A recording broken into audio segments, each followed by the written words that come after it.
Idang kho pan bhikkhave Dukkha-Ariya-Saccang Jatipi dukkha Jarapi dukkha Vyadhipi dukkho Maranampi dukkhang Appiyehi sampayogo dukkho Piyehi vippayogo dukkho Yampi. I'd like to pay my homage to the Triple Gem, the Buddha, the Dhamma, and the Sangha. Again, my deep respect to Venerable Mahasangha and greetings to all friends, Dhamma friends around the globe. I am Sakon Tim, live from the state of Washington with Sister Chatsapip. She is live from Phnom Penh. Welcome to Dhamma Sadhana program. Dhamma Life Foundation is a nonprofit organization organized exclusively for religious, charitable, cultural, and educational purposes, which is led by Venerable Soktivi, who currently resides at Wat Kamarat Potiram, Seattle, Washington, USA. Dhammika Life aims at propagating the Buddha's teaching in both languages, Khmer and English. Due to time change in the U.S., this regular program now tentatively starts language shifting interchangeably every Friday at 8:30 p.m. Cambodia time and 6:30 Seattle time. Our main purpose for this program are to provide Buddhist education locally and internationally, simplifying the teaching from the ancient to the modern world, to uphold and propagate Buddhism along with Khmer culture among Khmer Americans, especially the youth, and promoting peacefulness and mindfulness living through ethics, concentration, and wisdom. And if you want to learn more about Dhammika Life Foundation, you may Google dhammikalife.org. Today, we are pleased to present you a very interesting topic called Dukkha-Ariya-Sacca. Again, it is such a great privilege to have two distinguished Dhamma speakers to join with us today. Before we begin our Dhamma discussion, Sister Chatsapip will introduce our today's speaker. All right. Yeah, thank you, Sister Sakon. And first of all, I would like to pay homage to the Triple Gem, the Buddha, the Dhamma, and the Sangha. And my respect to our Dhamma speakers tonight, and hello to our friends, Dhamma friends who are following our Dhamma Sadhana as always. As Sister Sakon have already introduced, tonight our discussion is on Dukkha-Ariya-Sacca. So many of us may already know of it, but some may come to the to the Dukkha-Ariya-Sacca for the first time. So let us learn together what is Dukkha-Ariya-Sacca. And we have our Dhamma speaker who joined us tonight. First of all, I would like to introduce our first Dhamma speaker, Phante Seung Buthi. My respect to Phante. Phante graduated the bachelor degree and master degree in Buddha Dhamma from the International Theravada Buddhist Missionary University in Myanmar. He currently resides at Kamarat Ram Buddhist Temple, San Jose, California of the United States. So thank you so much, Phante, for spending your time as always. And next, we have invited our Dhamma speaker and as the star of our Dhamma Sadhana, as he always join us. So Phante Kaspat on camera. He's the executive director of the International Cambodian Buddhist Center based in Sri Lanka. And Ponte is the meditation trainer and also teaching the psychology. Currently, Ponte resides at Vipassana Thuraya Buddhist Center in Udon of Cambodia. So welcome again, Ponte, to our show. Without further ado, I like to begin our discussion with the first question to Ponte Kassapa. So our discussion is on Dukkha-Ariya-Sacca. So according to the Dhamma Cakkavattana Sutta, what is the Dukkha-Ariya-Sacca? Why is it called so? Can Ponte help to enlighten us, please? Thank you. Thank you, sister, for the question. And let me pay my homage to the Triple Gem and dear Venerable Sirs, especially Venerable Buddhi, the speaker, and dear moderators, our friends in Dhamma around the globe. And it's a great pleasure to present you a very sacred and holy topic. And it's really profound. The Dhammacakkappavattana Sutta, the first discourse, the first sermon of the Buddha. And just let me remind you, and the Dhammacakkappavattana Sutta is the heart of Buddhism, and it's a brief description of the entire teaching. And that is why in Mahahatipadopama Sutta, Buddha said, the Venerable Sariputta said that the entire wholesomeness or each and every wholesomeness is in the Four Noble Truth. What I want to say, the entire teaching is briefly include and contained in Four Noble Truth. That is why I tell you, I mentioned earlier that it is really a profound teaching.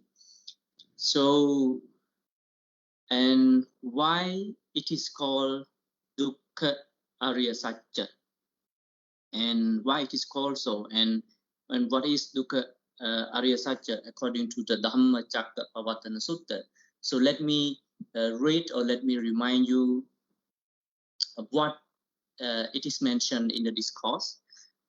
Idang ko panabhikkhave dukkhang ariya saccang jatipi dukkha jarapi dukkha vyatipi dukkho maranangpi dukkhang appiyehi sampayogo dukkho piyehi vipayogo dukkho yampiccang nalabati tangpi dukkhang sankittena panchupada nakkhandha dukkha. So the Pali sentences say that furthermore, Bhikkhu, the Four Noble, the first, the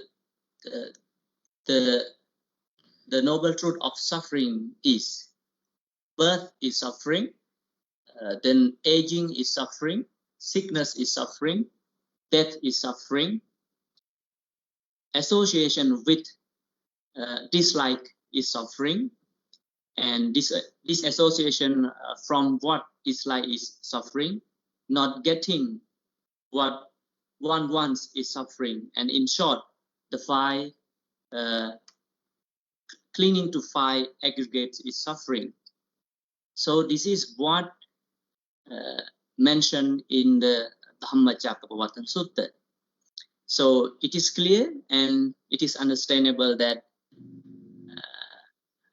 the suffering is about the birth and sickness and death, and living with whom we don't like, or separating with whom we like, and not getting with one. All this stuff is suffering. But finally, in short, all the suffering caused because of the clinging, because of attachment to the five aggregates. So then This is what mentioned in the discourse. But let me go to the next question. Why it is called Dukkha-Ariya-Sacca? And this is where some scholars misinterpret Buddhism, that Buddhism is pessimistic because always talking about suffering, suffering, suffering. But let me remind you, Buddhism becomes pessimistic only if Buddhism just emphasizes on only the suffering. Okay, just only on the suffering. But no, Buddha show the reality that the life is suffering. He didn't stop there. He moved to the path for liberating ourselves from the suffering. That is why Buddhism is realistic optimism from my understanding. So let us dissect why it is called Dukkha-Ariya-Sacca. There are many reasons.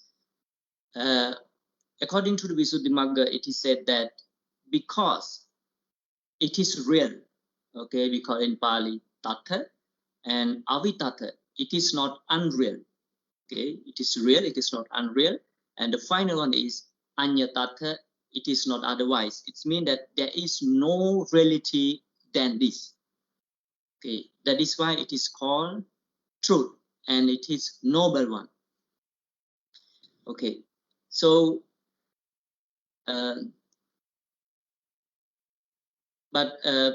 I mean, further elaboration, let us break the term,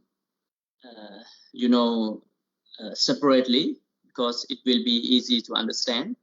That the word dukkha and the translation is suffering, but to be honest, the word suffering doesn't cover the whole range of the word dukkha. That is where we have to understand that. That is why it sounds negative, it sounds pessimistic for you when you hear the word suffering, because this is the direct translation, and I told you it doesn't cover the whole range of the word dukkha. So let us separate the word. So dukkha, it can be separated into two. One is du and plus and ka. Okay, ka means K-H-A. Okay, but when it is combined according to the grammatical rules of the Pali, when it is combined, you have to put another K. We call it the double rule. It's in Pali. Okay, so it becomes dukkha. Okay, it becomes dukkha. So now let us remove one K and separate it, duk and ka. So duk means inferior or mean or bad or evil. Okay, so this is the basic meaning of duk. And ka means emptiness, empty. Okay, that is why it is called dukkha. And why it is empty? It is empty of what? According to Buddhism, it is empty of, or it is devoid of. It is empty of happiness. It is empty of permanent. It is empty of eternity. That is why it is called empty. Okay, it is empty. And furthermore, the Venerable Rahula, in his book, he used some terms like unsatisfactoriness, emptiness, useless, and so on. So as I told you, it's very profound term in Buddhism to use the worldly or to use English words, I mean, to present its meaning. So this is why it is called Dukkha-Ariya-Sacca. And why it is suffering. That is why we have to understand why it is called suffering. So there are four meanings according to the scripture, Visuddhimagga. First one is pilana. It means that it is meaning of oppressing. So suffering, it is called dukkha because it is oppressing. okay, you know, oppressing. It's really hurt. It's make you feel uneasy.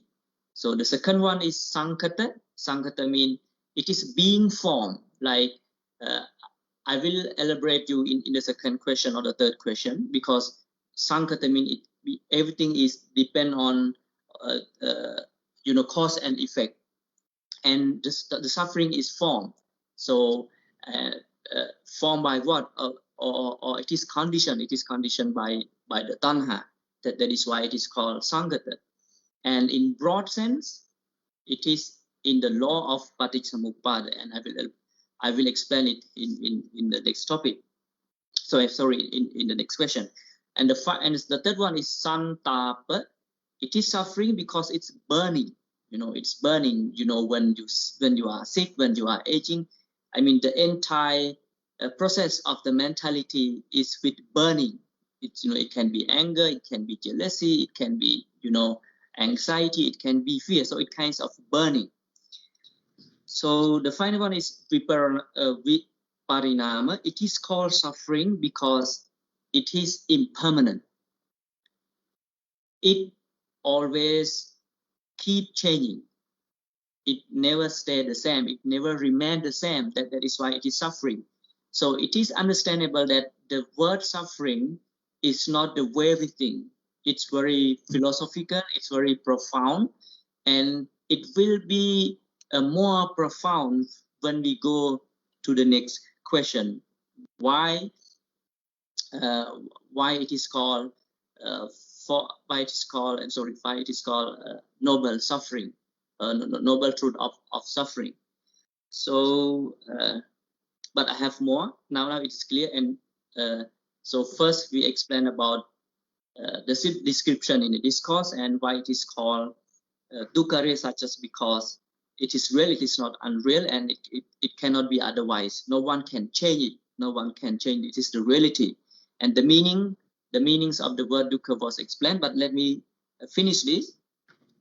So dukkha can be divided into three parts. One is dukkha dukkhata, viparnama dukkhata, and sankhara dukkhata. So suffering can be threefold. Dukkha dukkhata means like it's normal suffering. Like this is the way we interpret, oh, my life is full of suffering, I feel sad, I feel this, I feel that. So this is the way we interpret. The aging is suffering, death is suffering, don't get what we want is suffering. So this is the dukkha dukkhata, like ordinary interpretation of suffering. And the second one is viparinama dukkhata, suffering arises because of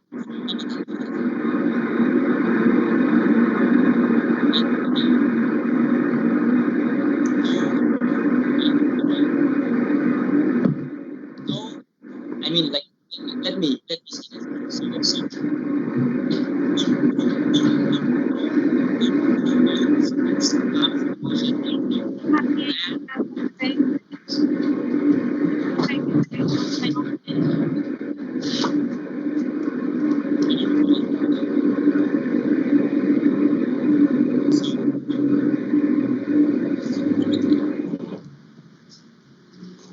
Okay, it's over, now, right? Yes. Yeah. Thank you, Bhante. Please continue.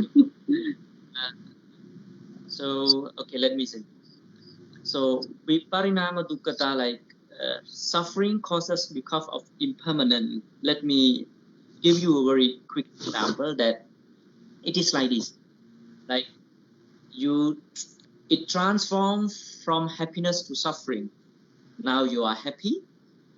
Immediately, you feel sad. So suffering causes because of the impermanent, and this is the second one. And the final one is sankhara dukkhata, like every conditioned things is suffering, and this is where we should understand Buddhism.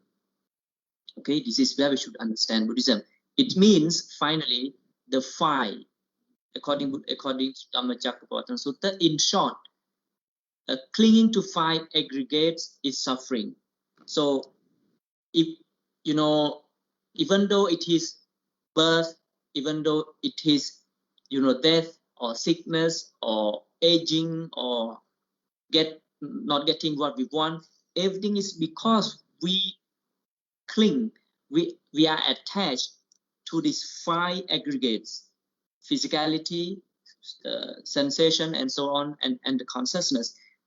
The thing, the fact or the phenomena makes us suffer is clinging to the 5 aggregates. Simply, as long as we have these 5 aggregates, we will suffer.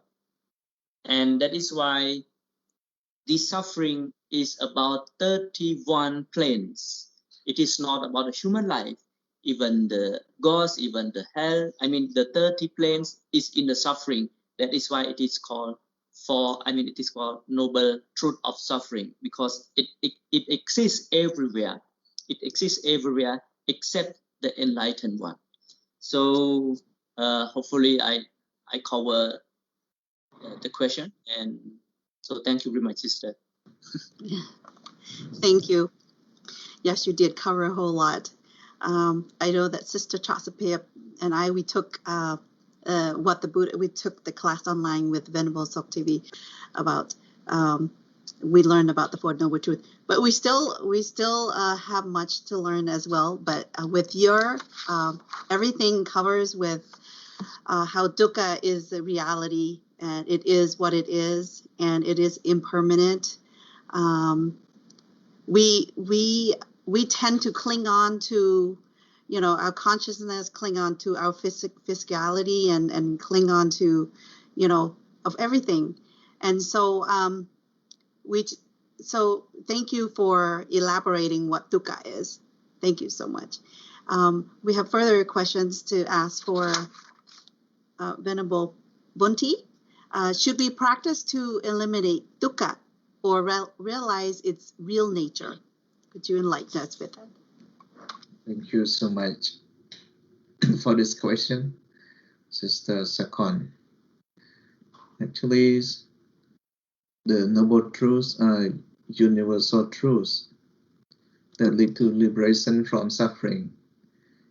It means that before we can liberate from suffering, we need to know what is suffering.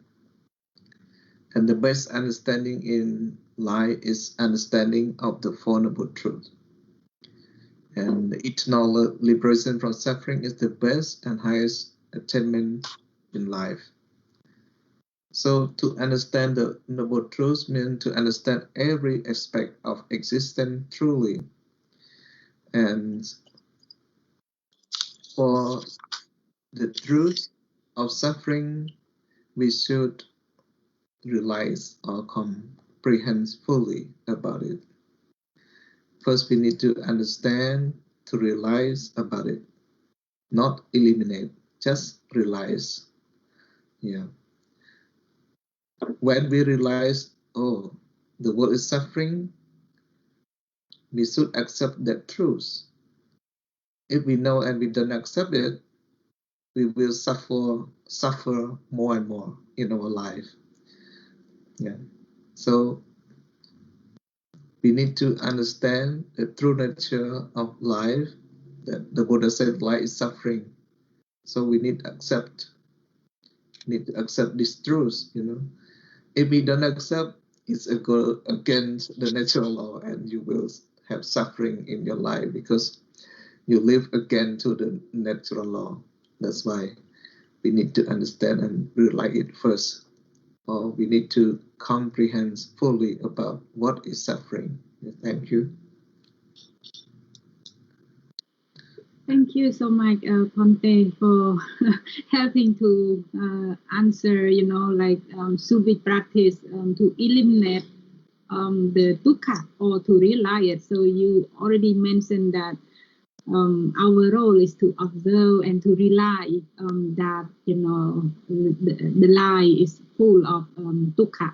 Not to eliminate it or run away from it. So I would like to also inquire from Pante Kassapa, since we have to realize it, so how should we realize the dukkha as saccya or as a reality, and why should we necessary to fully realize it? Please, Bhante. Yeah, thank you, sister. And as Venerable Buddhi mentioned, that suffering is not to be avoided or to run away from it. It must be fully comprehended. We must realize this is truly suffering. This is the universal one that we have to understand rather than run away or avoid. So this is and that is why in Buddhism it is called parinyayam. It's called parinyayam. Suffering must be fully comprehended. Suffering must be fully realized. That's why it is called parinyayam. And the one who realizes it, he will claim himself that I have realized it. Parinyatang, it means the enlightened one. He will claim that I have fully realized the suffering. So before going to dissect, or dive in the we call it the methods, or why we should fully understand the suffering. Let me say this. This is where we should understand about Buddhism. This is where we should understand about Buddhism. So the reason we should fully understand suffering is, and the way to do it is, because as long as you don't accept, okay, as long as including me, as long as you don't,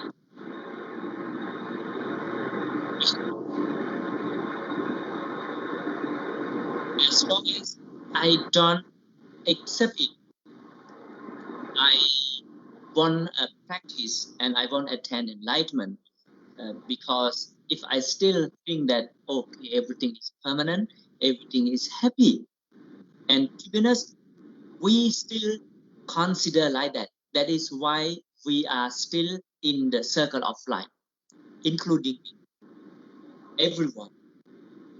So the way to do it is, okay,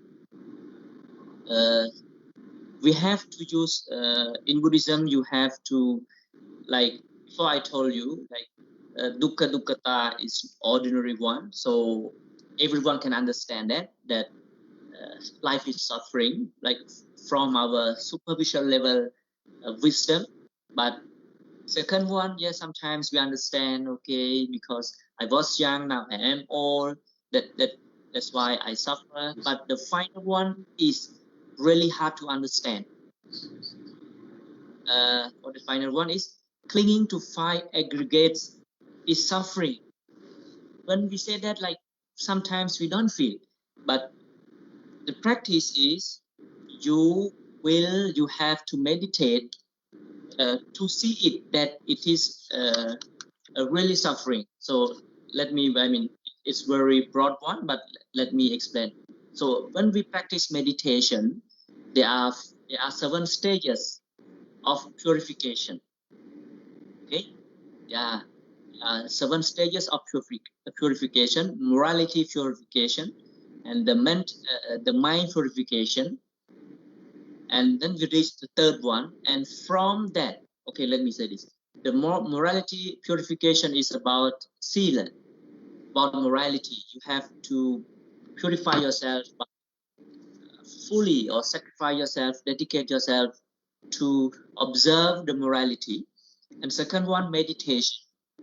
You have to purify your mind by practice meditation, concentration, like attain absorption and jhana and so on.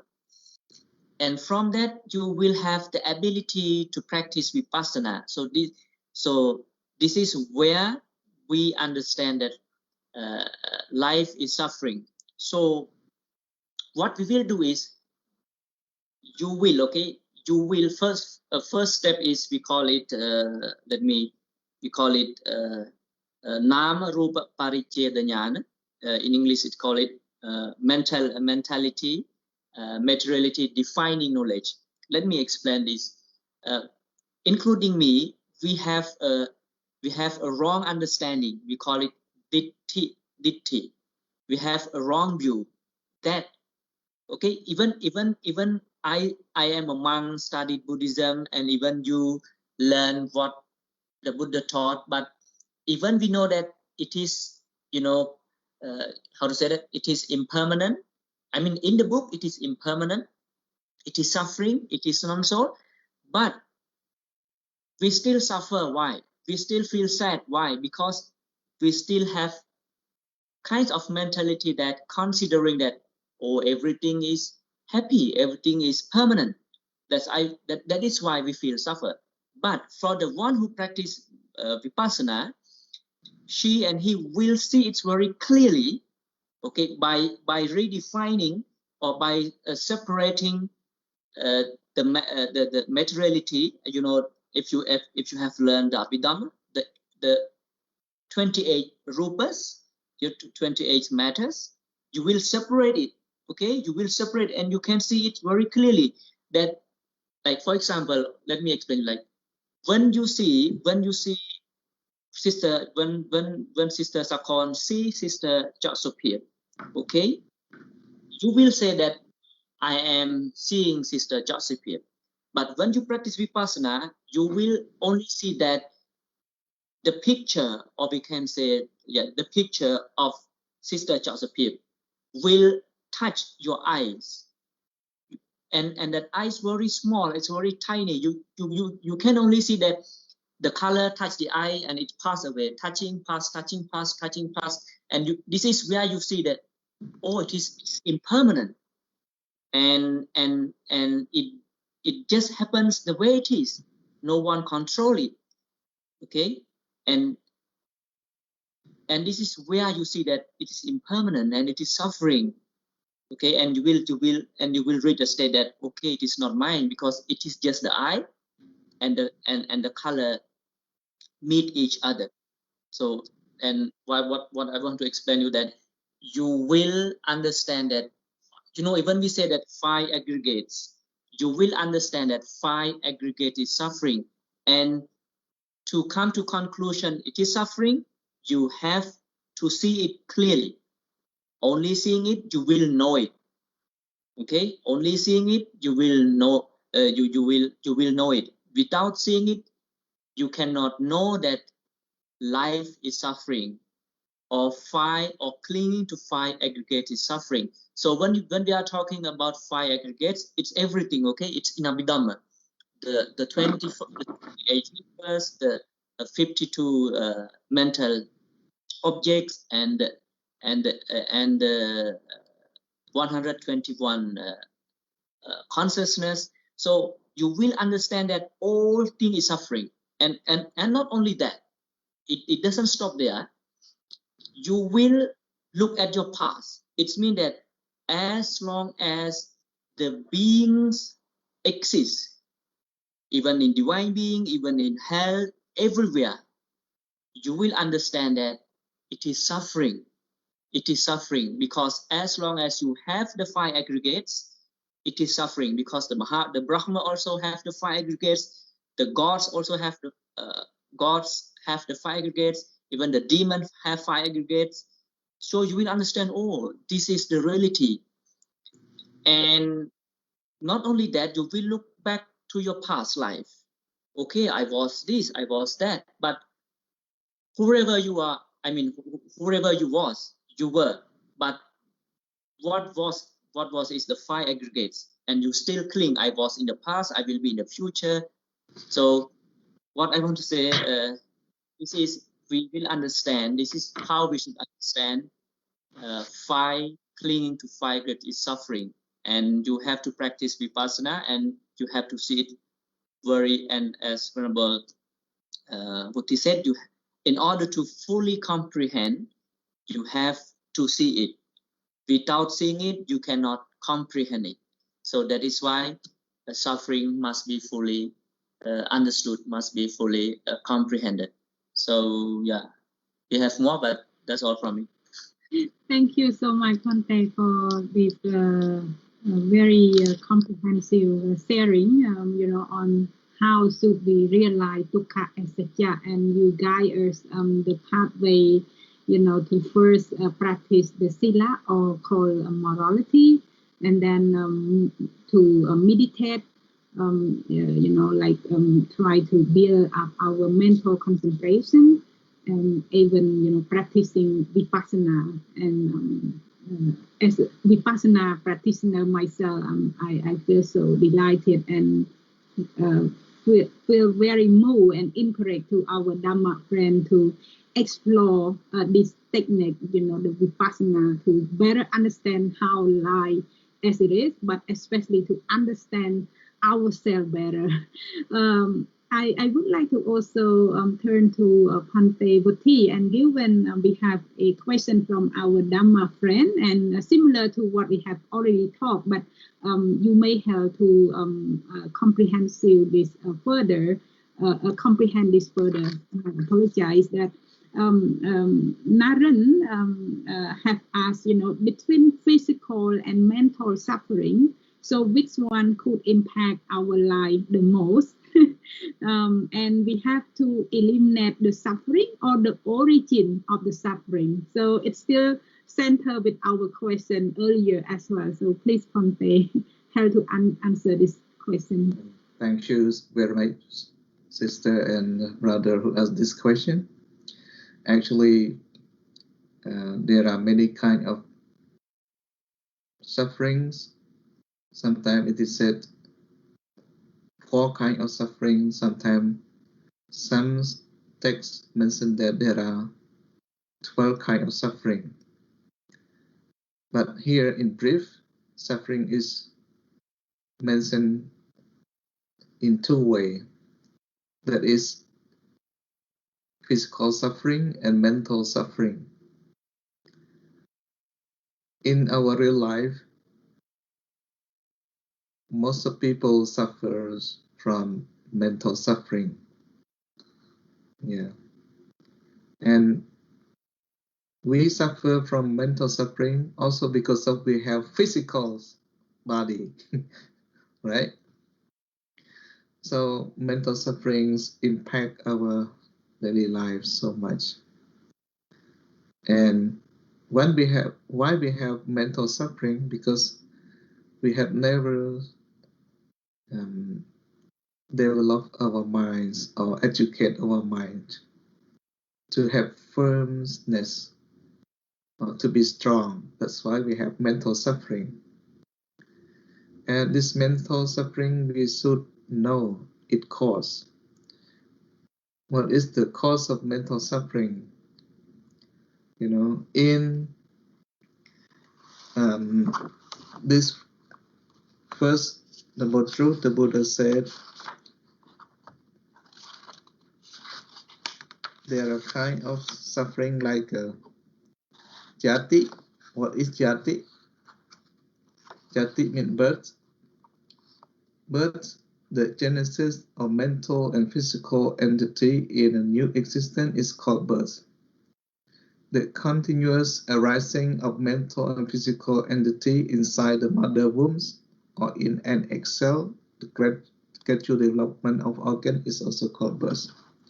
So the Buddha said birth is sufferings.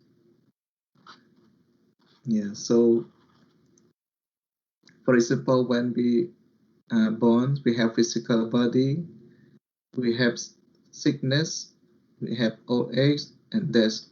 This impact our daily life. All living beings fear death, and they are suffering because of death. There is the biggest suffering in our life. So, in order to eliminate or realize the true nature of mental suffering, we need to know its cause. Like in our daily life, we experience 8 kinds of vicissitudes or 8 kinds of worldly condition. We call in Pali language that is lokatama. In English means 8 vicissitude, like gain and loss, praise and blames, happiness and sufferings, fame or reputation, and disrepute. For example, in our daily life, people are happy when they have gained, but they are not happy when they are lost something, right? Like they lost property, they lost wealth, or they lost loved ones, like that. They will have mental suffering because of the loss. And praise also, when someone praise you, you are happy. Like you said, you are a good person. But later on, if someone else blame you, you are not a good person, you like to do this and that, it's not good in society like that. So you are not happy, you have suffering, especially your mental suffering. And you think that why these people said me like that? I am not a good person. They blame me for some of my action like that. And happiness.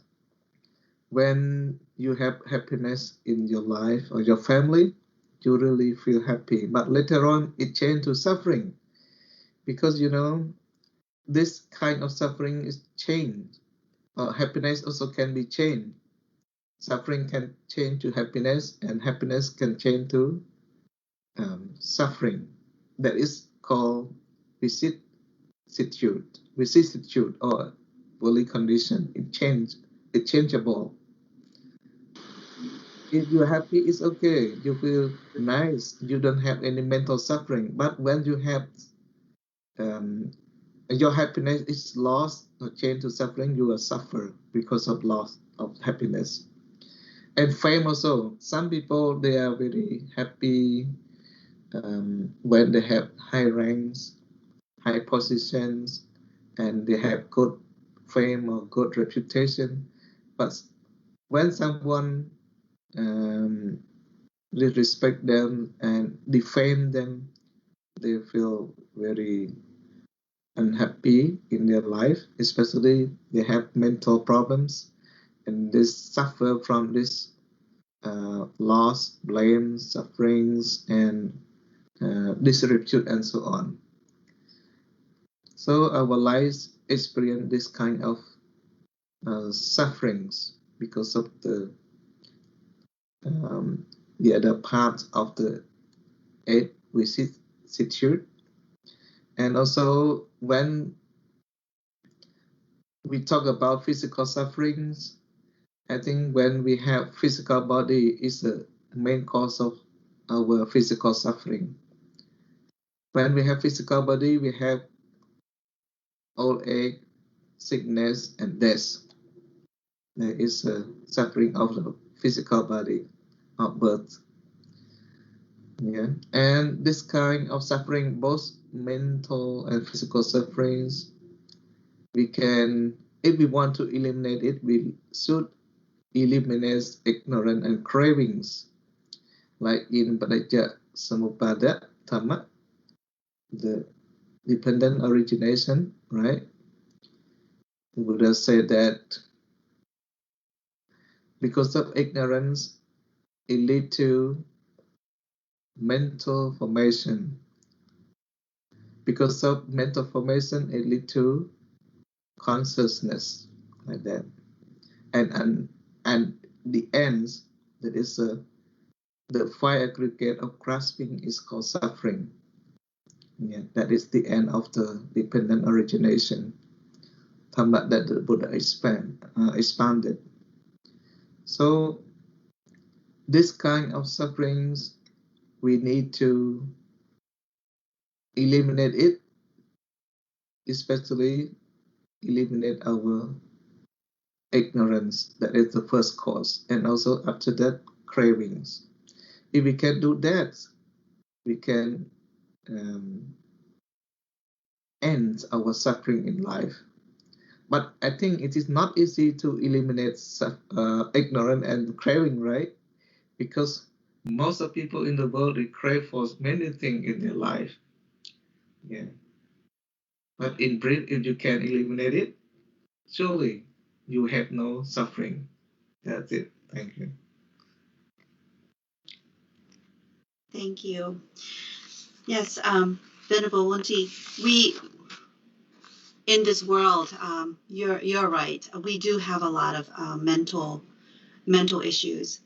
Um, a lot of psychologists is busy because, especially during this COVID-19 as well, um, because of that, people tend to take different kinds of medications or on drugs or just doing different things and not realizing that we need to slow down and take a look at ourselves and meditate so we can maintain that our consciousness.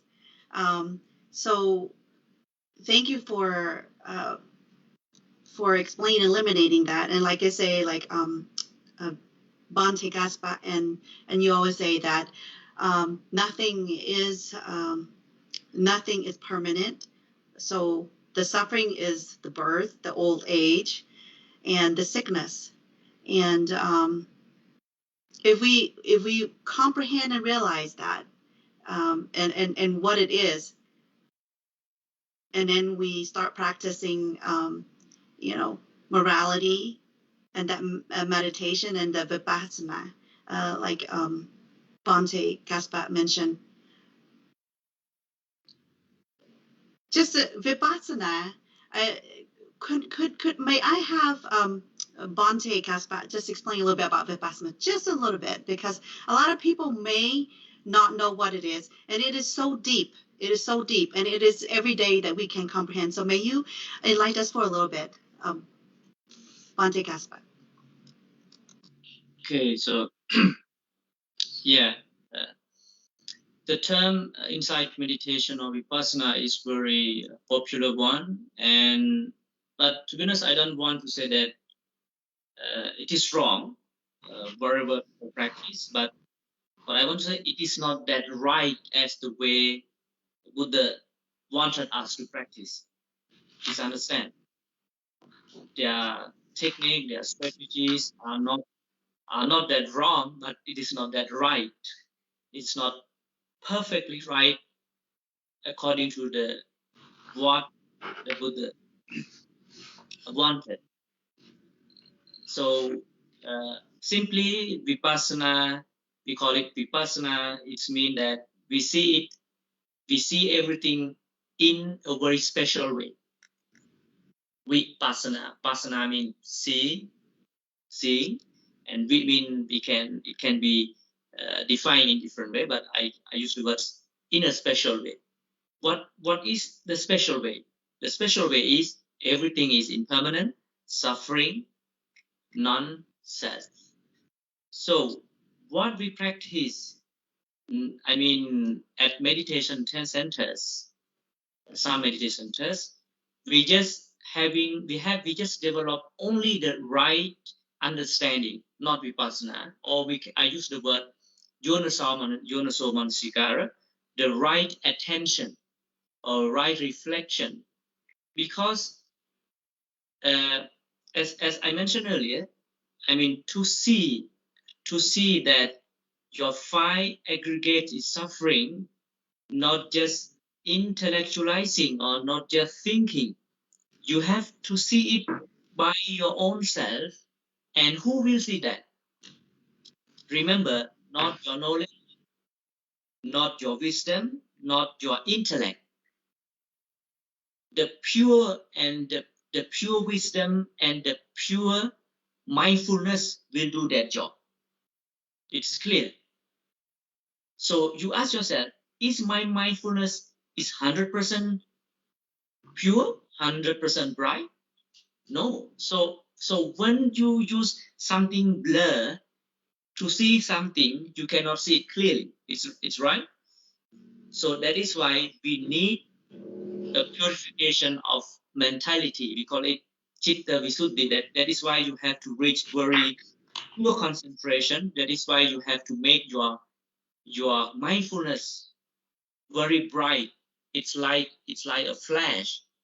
To see your entire room, you need a very powerful light. You cannot use the how to say, you cannot use the torch of your phone and to see what is in my room. I mean, so I mean nowadays, that's why I'm saying it is not wrong, but it is not that right what the Buddha wanted from us.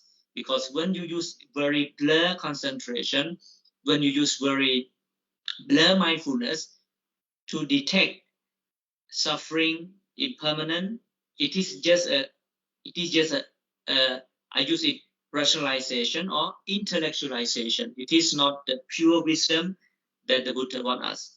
Why I say that? Let me say this. Because to see that we call it the thoughts moment, okay? So according to Abhidhamma, there are 17 thoughts moments, okay? You ask yourself, like, once you think, according to Abhidhamma, there are 17 thoughts passed away already. And you can ask yourself whether my mindfulness, whether my concentration can detect that 17 thoughts moments. No, it's hard. It's tough. That is why I don't call it vipassana. I mean, a pure vipassana. And finally, let me say this. To see that everything is impermanent, you have to see very, we call it the smallest parts of the physical entity. For example, I explained you earlier. Okay, you will see it like, okay, for example, if this is a incense stick, okay, when I do like this, you can see it as a whole. Okay, but in reality, it is a whole. It is a circle. I'm sorry. Okay, now I light the incense stick and I do it like this. And you can see it when we were young. You can see it is in a circle, right? Yeah, but it is in a circle. But it is a circle or one incense stick. It is not a circle. It is one incense stick because it's too fast for us to detect that it is one. But in reality, it is one. So what I want to say, vipassana is very profound practice, and I mean nowadays we practice, even we use the word vipassana, but it is not that vipassana what the Buddha wanted. It is just the way we think, because we didn't see the for example, like the eye. When the eye touches the color, there are 63, we call it the smallest parts of the materiality. So to see it, you need a very powerful concentration. You need a very bright mindfulness. That is called real vipassana in Buddhism. So nowadays we just practice. Even we name it vipassana, but it's not that real vipassana from Buddhist perspective. But I'm not saying it is wrong. You can practice it, but it is not the real vipassana according to Buddhism. So that's all from me. Thank you. While you're on the on the spot, I would like to ask you, besides the presented facts, how should we relate the philosophy in Dukkha-Ariya-Sacca for daily life? Okay, thank you, sister. And it is very simple, as Venerable Buddha said. Like, okay, let me say this. Even we haven't, including me, even we haven't reached enlightenment, but we can use the philosophy to accept the reality of our life. So it's about accepting the reality. It is very important. Everything happening in our life is the reality. Okay, so I will put it in my own word that you have to normalization.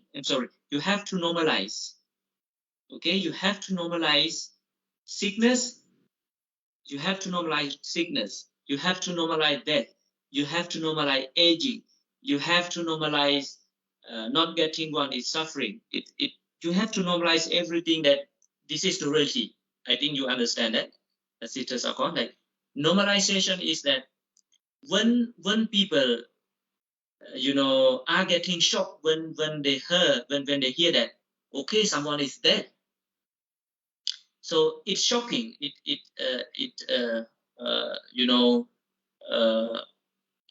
Horrifying.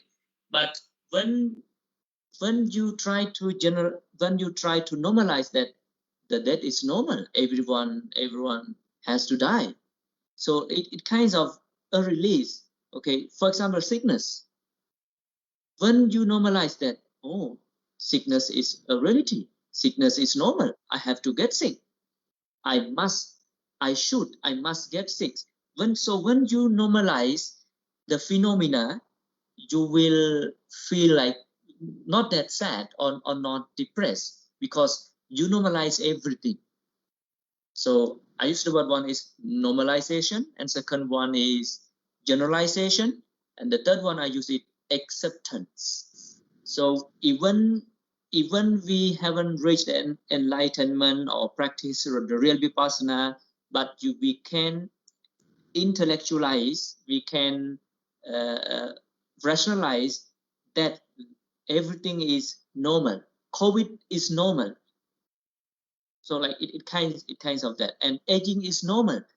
And meeting someone we don't like is normal in life. Living with someone we don't like, it is normal in life. Or separating from the beloved one is normal in life. So that is why I use the word normalization. So the more we normalize every event happening in our life, we will feel more, I think, released or feel happier. So this is how we integrate the philosophy in life, that everything, suffering is normal. Suffering is normal. So that's all from me. Thank you. So Sister Chatspear, we're going to learn it to be normalized. We have to learn how to accept everything normal. If we're not, if you don't see that, we're going to have some, we do tend to have some stress and some depressions and mental issues. So even though, let's say when my father passed away a while ago, I didn't really expect it. But then as I watched him on his deathbed, he was dying, I just kind of learned, okay, it's probably his time to go. And so it's good to like Venerable Gaspar say, normalize, generalize, and accept the reality. So that way we won't come into a big shock, and then we're going to be lost our mind. Thank you for that. And Venerable Fonte, could you give us the facts? How should we relate the philosophy in Dukkha-Ariya-Sacca for daily life? Could you give us a little bit more insight on that? Okay. I think in this world, most of people have suffering because like two kinds of suffering, as I mentioned earlier, mental suffering and physical suffering. So if we want to stop physical suffering, I think we should stop our craving and ignorance, also stop our birth. If you are born, you have old age, sickness, and suffering. So you should stop, or you should not be reborn again if you want to stop physical suffering. And if you want to stop mental suffering, you need also to practice mindfulness meditation. And in our real lives, most of people experience 8 vicissitudes. Like I said, sometimes we have gain, sometimes we lost, sometimes we are praised, sometimes we are blamed, sometimes we are happy, sometimes we are miserable, sometimes we have fame, sometimes we have disrepute. So we need to accept these 8 kinds of worldly condition, you know. If you accept only happiness, but when you have suffering, you cannot accept that, you also feel more suffering in your life. You need to accept the reality in 8 worldly condition. It means accept both gain and loss, accept both praise and blame. You should accept both happiness and suffering. You should accept both fame and disrepute, because this kind of 8 things will happen to your life, yeah, without exception. So we need to learn to accept it in our reality, in our daily life, like that. If we cannot accept that, you feel suffer every day. And for mental sufferings, I think like we have worry, sorrow, lamentation, grief, and despair. This kind of mental suffering, like you said, is caused by economic crisis because of like COVID-19. In the periods of COVID-19, most of people, they worry, and they have, especially they have the family economy crisis, and also worry about their business, like that. They cannot do anything, so they have worries, sorrow, lamentation, grief, and despair. When they don't have anything, they feel despair, like that. And to eliminate this kind of mental sufferings or stress, in Buddhism advise us to practice mindfulness meditation.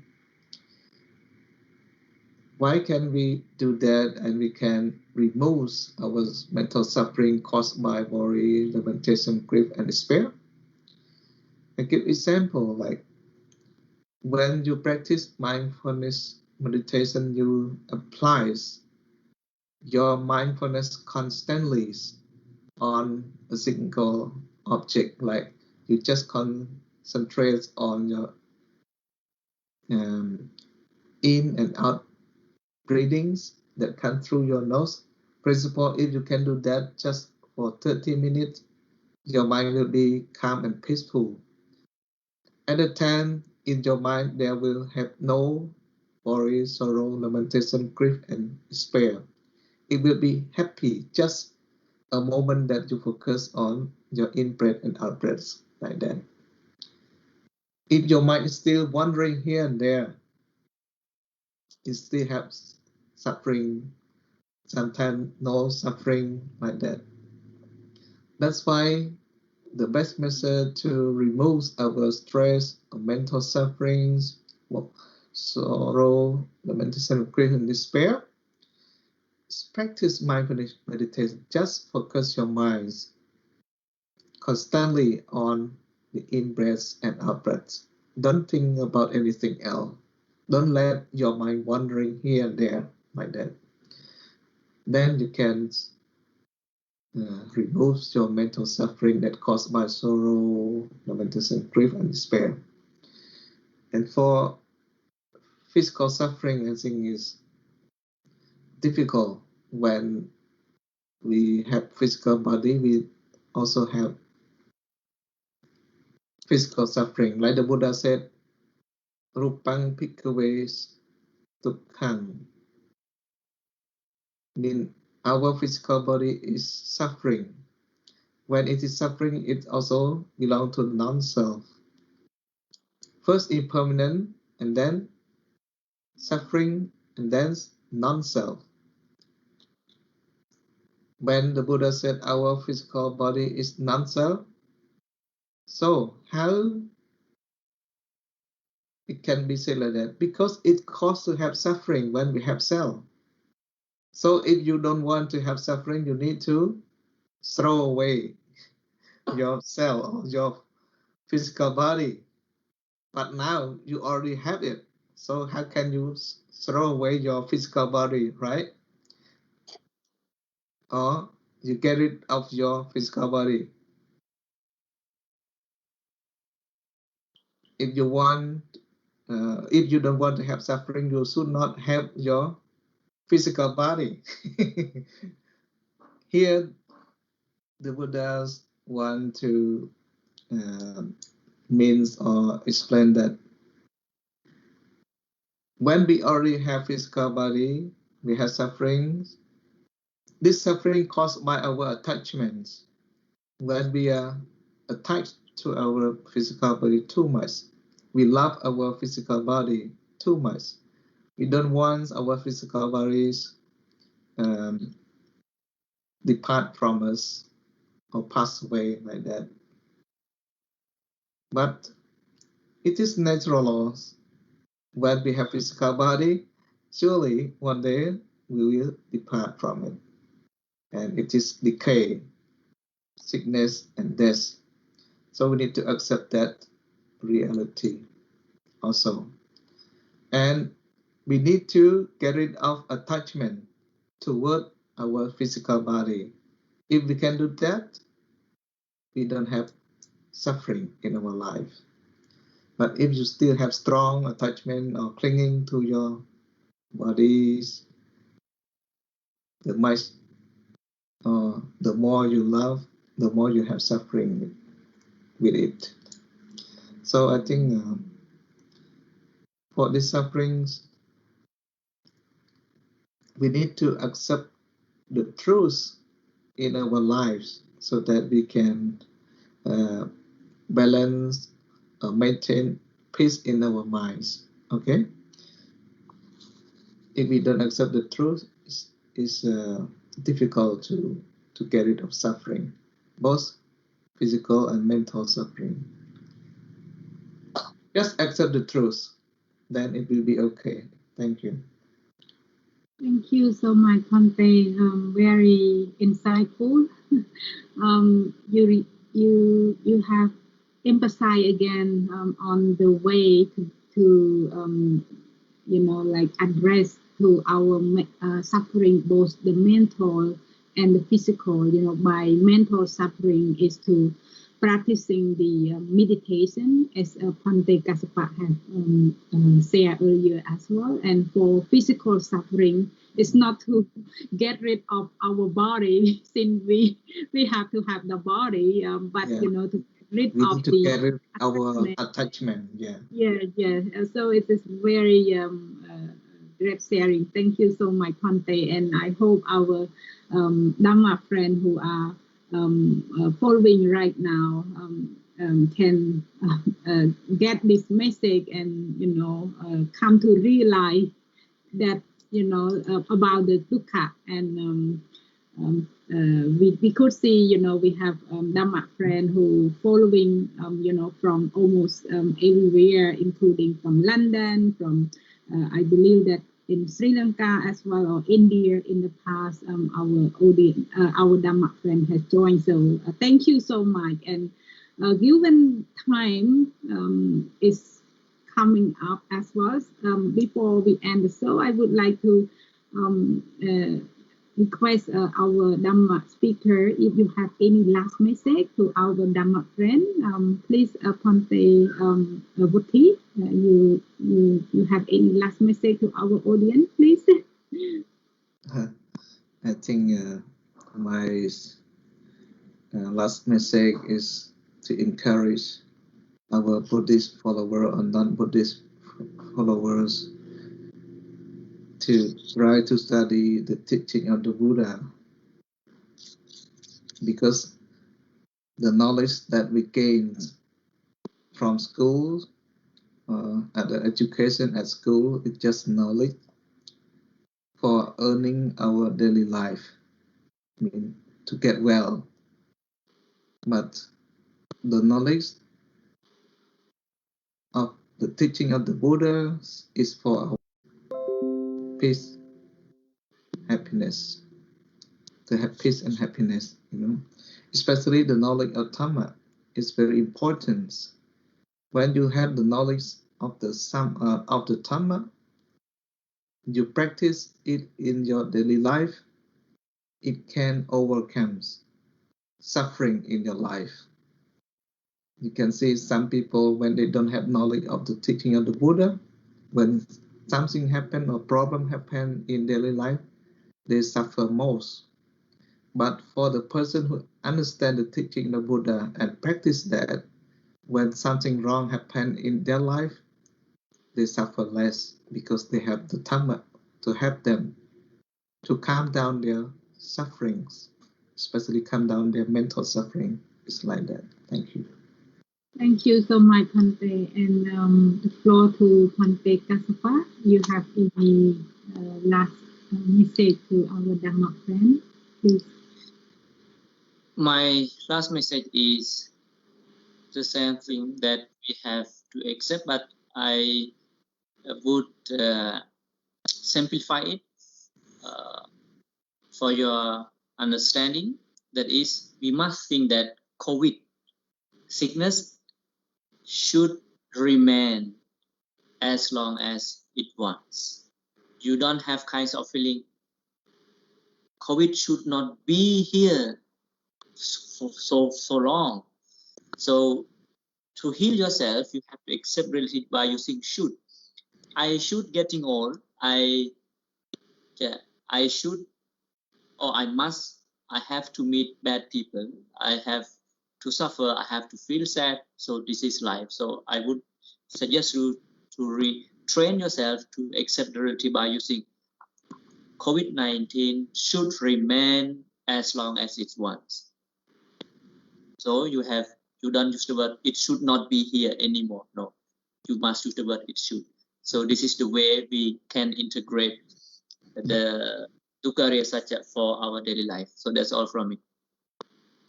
Thank you so much, Bhante. And now our talk show come to the end. I would like to share the merit from this Dhamma Sandana with all living beings in the whole universe. May all be happy and peaceful.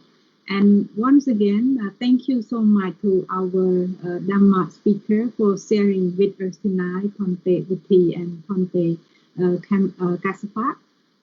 Finally, I would like to express sincere thanks to our Dhammika Live team, the founder, directors, advisor, especially the technical team for providing such a wonderful support to make this program possible. Last but not least, thank you everyone for joining from anywhere in Cambodia, in US or London or other part of the world. Thank you so much for following our live show as always. Now let us spend a moment practicing the Metta Bhavana or loving kindness meditation. We talk a lot about meditation as a way to realize and eliminate the dukkha. So the Metta Bhavana will be instructed by Bhante Kassapa on camera.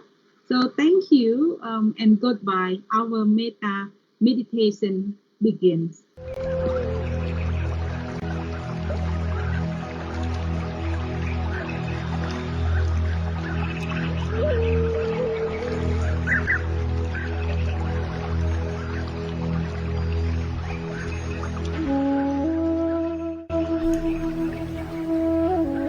Hello everyone.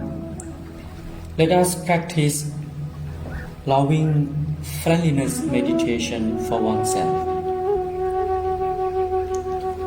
Self-loving friendliness meditation is the first section of Metta meditation. Self-loving friendliness meditation is designed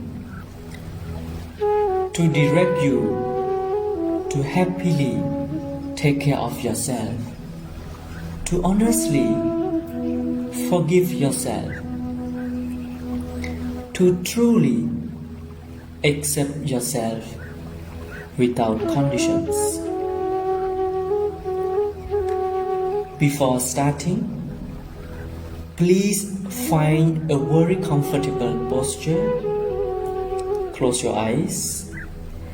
Relax your head, your shoulders, your arms, and your entire body.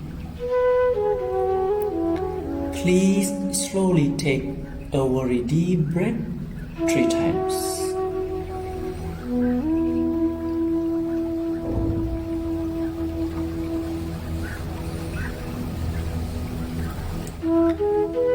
When it is done,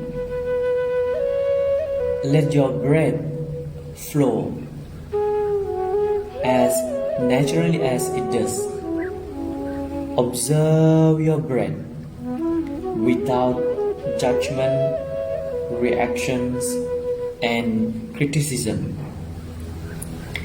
Just merely observe it as the way it is while you are listening to my Pali Metta chanting.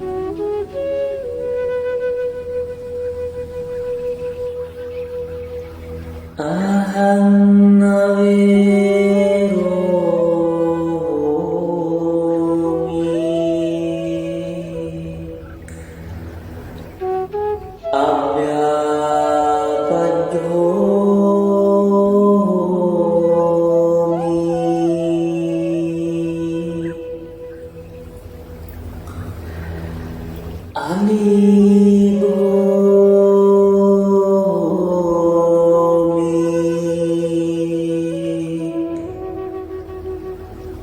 Sukhe Attanam Pariharami.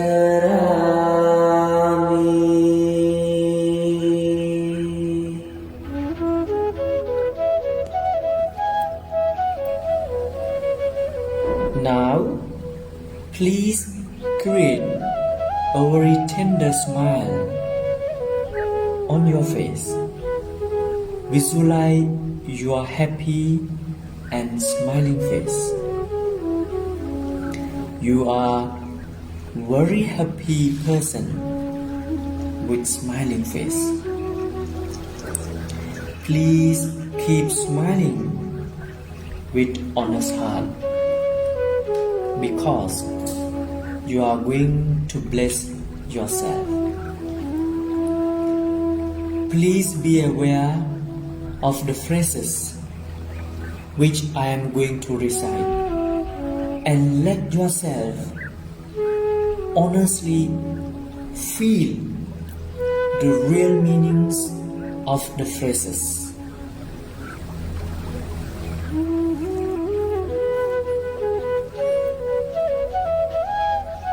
May I be well and happy.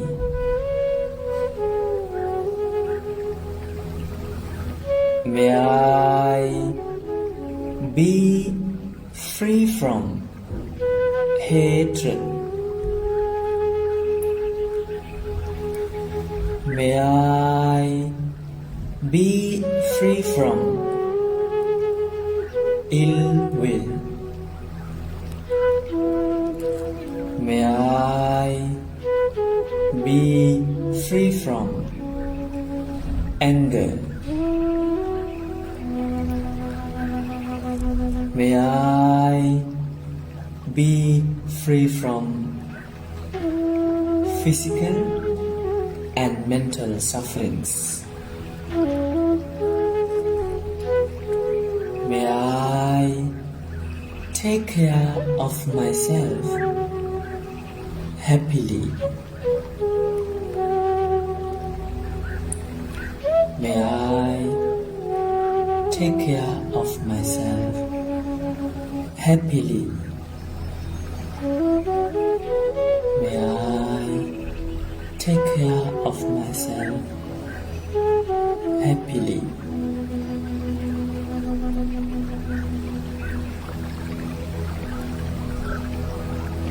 Now, take your right hand and place it on your chest. And you can mentally repeat after me.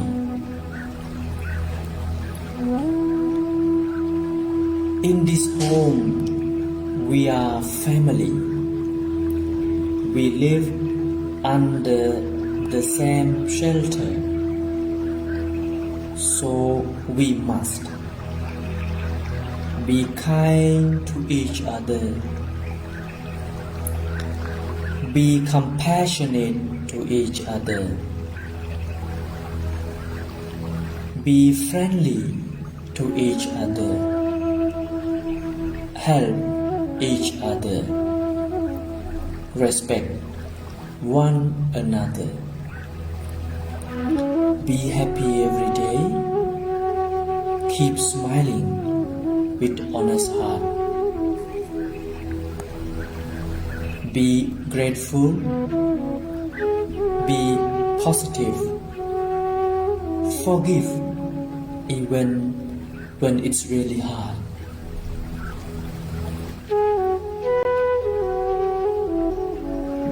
Before open your eyes, please take again a very deep breath 3 times.